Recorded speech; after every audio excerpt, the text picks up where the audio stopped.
क्योंकि मेरा गांव तो 55 किलोमीटर पीछे छूट चुका था। उस बारिश की रात में इंसान तो दूर, कोई आवारा पशु भी नजर नहीं आ रहा था। पूरी सड़क सुनसान थी। एक बार मैं अपने दोस्त के साथ कालका मेल से मिर्जापुर जा रहा था। मेरे बैग में 20,000 रुपये रखे थे। वहाँ पैसे किसी को देने थे जो कि हॉस्पिटल में भर्ती था। मिर्जापुर में हम दोनों उतर गए और बैग ट्रेन में ही छूट गया। मुझे लगा मेरा दोस्त बैग लेकर उतरेगा, उसे लगा मैं बैग लेकर उतर चुका हूँ। प्लेटफॉर्म पर जब हम खड़े हुए तब पता चला कि बैग वहीं रह गया और ट्रेन प्लेटफॉर्म से चल दी। घोर निराशा और दुख वाला माहौल हो गया क्योंकि ट्रेन को पकड़ना संभव नहीं था। तभी मेरा एक दोस्त जो मेरे साथ था उसने हनुमान जी से मदद के लिए प्रार्थना की कि तभी अचानक तेजी से ट्रेन का प्रेशर रिलीज होता है क्योंकि ट्रेन के गार्ड ने ब्रेक लगा दिया था। हुआ यूं कि एक औरत पानी लेने उतरी थी और ट्रेन पर चढ़ नहीं पाई। जैसे ही ट्रेन रुकी हम भी दौड़कर डिब्बे में गए और बैग लेकर उतर गए। कहने का तात्पर्य यही है कि भगवान साक्षात दिखाई तो नहीं देते, लेकिन वहाँ किसी न किसी रूप में आपकी मदद जरूर करते हैं। आज से 2-4 साल पहले की यहाँ बात है, जब मैं हर शनिवार सुंदरकांड का पाठ किया करता था। तब एक दिन मुझे गोरखपुर से इलाहाबाद आना था। रात का समय था और लगभग 10 बज चुके थे। बारिश अपने चरम पर थी। जब मैं पूछताछ काउंटर पर गया तो पता चला कि इस वक्त गोरखपुर डिपो की कोई भी बस इलाहाबाद नहीं जाएगी। मुझे तेज घबराहट होने लगी कि इस मूलाधार बारिश में अब मैं क्या करूं, क्योंकि मेरा गांव तो 55 किलोमीटर पीछे छूट चुका था।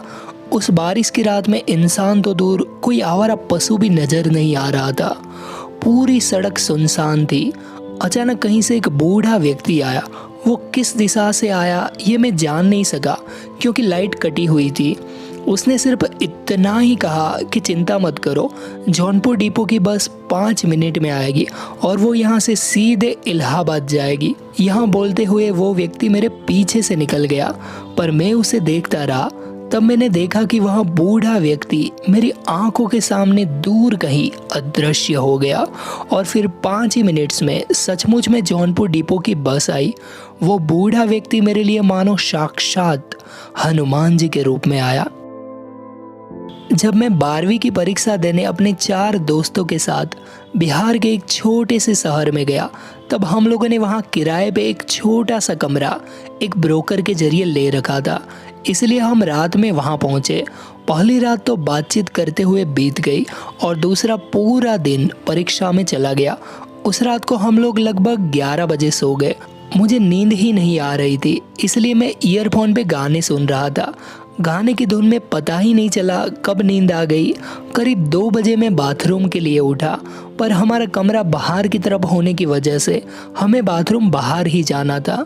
मैं अकेले निकल गया और घर से थोड़ी दूर जा ही रहा था कि अचानक मुझे लगा कि कोई मेरे पीछे चल रहा है। पहले मैं समझा कि शायद मेरा दोस्त दरवाजा खुलने की आहट से जाग गया होगा और बाहर घूम रहा है, पर जब मैंने अपने पेरिफेरल विजन से देखा तो मुझे एक साया दिखा। रात के अंधेरे में यह सुनिश्चित करना कठिन था कि वहाँ किसका साया है, पर वहाँ कुछ था। मैं थोड़ी देर बिना पीछे मुड़े वहीं खड़ा रहा। मेरे रोंगटे खड़े हो चुके थे और मन ही मन में हनुमान चालीसा का पाठ चल रहा था। फिर किसी तरह हिम्मत करके जब मैं पीछे मुड़ा तो वहाँ कोई नहीं था। अगली सुबह जब मैं वहाँ टहल रहा था तो मैंने देखा कि जिस घर में हम रह रहे हैं उसके पीछे कुछ ही दूरी पर एक कब्रिस्तान है। सोचे अगर मुझे हनुमान चालीसा मुंह जबानी याद नहीं होती तो डर के मारे मेरी क्या हालत होती। अगर आप ऐसे ही हनुमान जी से जुड़ी जानकारी एवं चमत्कार जानना चाहते हैं तो कृपया चैनल को सब्सक्राइब ज़रूर कीजिएगा। जय सिया राम।